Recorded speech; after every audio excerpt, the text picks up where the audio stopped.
Mm.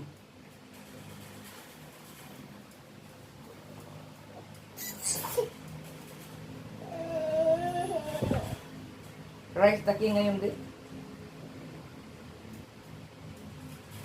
No, saan nga yung apple ni Suoy? Nain ko. Galit Mama, ko. yan na ang lechon.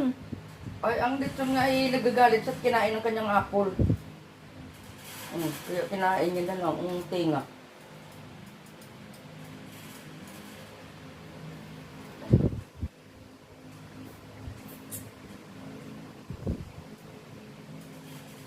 Ninanguya na talaga si Suki. Nakain eh.